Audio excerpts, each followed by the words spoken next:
looking at we not coloring some of these things, when you go on Citi Newsroom again, Ghana card tackling corruption, identity fraud in the informal economy. There's the Vice President speaking. Now he says Vice President Dr. Mahmoud Bawumia has emphasized government's commitment to addressing challenges within the informal economy through the implementation of the Ghana card, a key component of the digitalization agenda. Speaking at the 20th edition of the Ghana Club 100 Awards on Saturday, December 9, the NPP flag bearer highlighted the adverse effects of the informal economy, such as age cheating, identity fraud, and the proliferation of fake documents like insurance, birth certificates, and passports. Dr. Bawumia underscored the importance of transitioning from an informal economy to a more disciplined and transparent system. He outlined the issues faced in an informal economy, including corruption, lawlessness, tax evasion, and an unbanked society. To tackle these challenges and unlock the transformative potential of the economy, he noted that the government embarked on a formalization process. The Vice President explained that the digitalization initiative played a pivotal role in this formalization process, with the Ghana card serving as its anchor. He added that by digitizing government services through Ghana.gov.gh and other initiatives, the government aims to enhance transparency, clarity, and efficiency in the system. Dr. Bawumia stated that these measures contribute to reducing corruption, as services can be assessed without the need for bribes. One of the areas that can help our sector or our private sector immensely is to transition from the informal economy that we have in many countries, especially in Ghana. When we came into office, we were facing some major challenges in the area of informal economy. Before you can really build an economy that is going to be transformational, you need to take care of major problems that are informal, in the informal economy. You look at an economy in the informal sense, which tend to be undisciplined. The society is undisciplined because the economy is informal and there are no consequences of bad actions. You have a society where corruption prevails. You have lawlessness. You have a tax dodging society. You have an unbanked society. You have a loan repayment dodging society, identity fraud, people assuming identities of others, lack of address systems, age cheating, fake insurance, fake birth certificates, fake passports, no functional address system, ghost workers on government payrolls. These ills of the informal economy that we really inherited made it very difficult for the economy to transform to its potential. That is why we set out to formalize the economy, so it goes on and on and on. Divine, this is where we are with the Ghana card and its attempt at tackling corruption, identity fraud in the informal economy. Are we making progress, at fighting corruption with the Ghana card? Why are you laughing? Well, we know the Ghana card. For us, yes, it's a good thing that we've taken the step to have the Ghana card. The benefits are enormous, and yes, it is a step towards formalizing the informal sector, especially where your Ghana card can even serve as your TIN number, your tax identification number. It's very important. It is the informal sector is one sector that we need to identify if we want to broaden our space, the economic space. If you look at it, they constitute on average 60% of the entire economic spectrum, and they employ a huge chunk of people. And some of them are working and they are not even on social security. And of course, some are also working and not paying taxes. And if you listen to economists, that is one of the areas that we can target if you want to expand our tax base. So if you don't formalize it, then it becomes difficult to identify the people and even derive tax from them, because yes, they are benefiting from the social amenities and all the economic interventions in the country, and it's very important they are part of the tax bracket. So if they are left out, although they are making something, because we have not formalized the space, it's just important that we take steps to formalize the space and bring them in, and then also for their own safety, because at the end of the day, if you are in a space that is not formalized and they are not paying social security for your future, how do you sustain yourself at the end of the day? So it's very important that you take steps. Yes, I know that the Ghana card is a step towards that, as I mentioned, that even if the card number can serve as your TIN number, it's a step. But I think we are still far from getting to the point of using the Ghana card to formalize. It's a long road that we are going to take, but it's a step, and I believe that we need to trade on this road. Paul, So yeah, I mean, we will eventually get there, but we have to make the first move. So the card is there. It was funny. Oh, oh, but we are doing well. Let's admit. I Yeah. mean, the card At least has, now the card is has come tied in. to your bank account, to even NHS, you know. SNIT, Yeah, NHIS.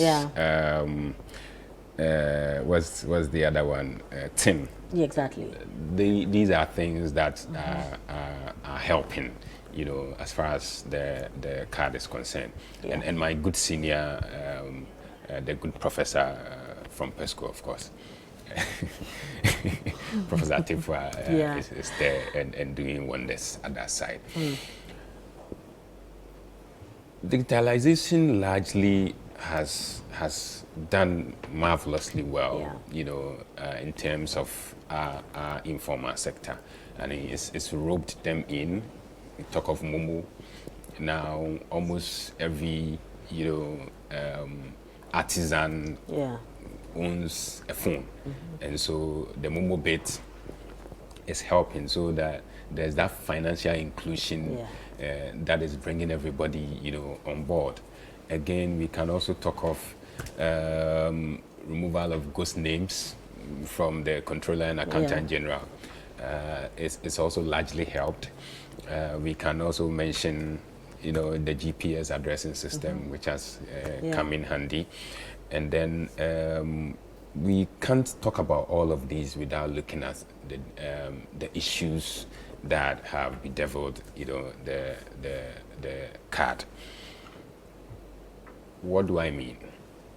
We're told in this country that if you go and then re-register your SIM, we want to take away the issues of fraud and what have you. Yeah. A year or two down the line, have you been able to achieve that? You will bear with me that the issues keep getting worse by the day.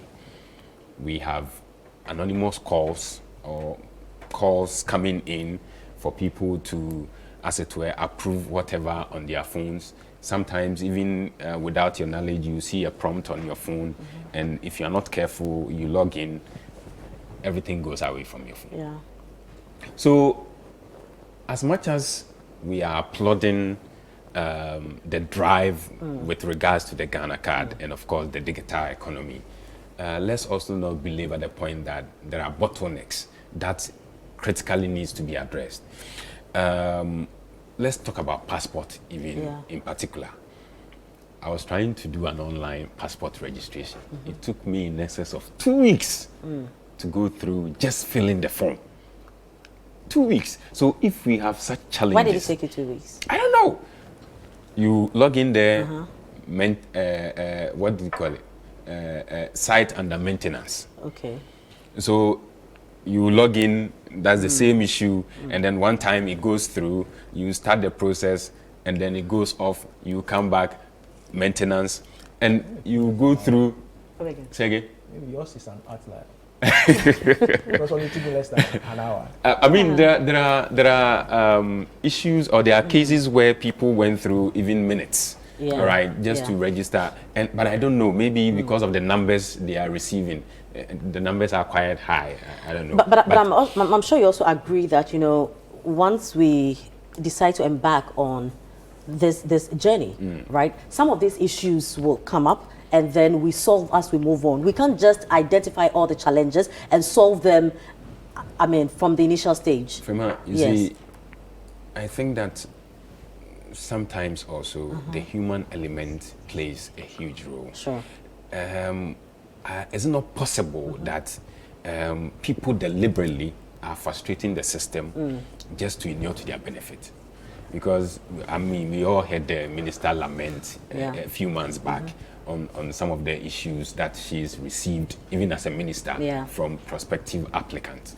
And so if you have such issues with regards to a particular system, even renewal, you go to the DVLA's office, it takes you, in fact, minutes. It took me like 2 minutes to get my license, you know, renewed. Why do I have to go through the vigorous process of, as it were, filling a whole new application form in order to renew my passport?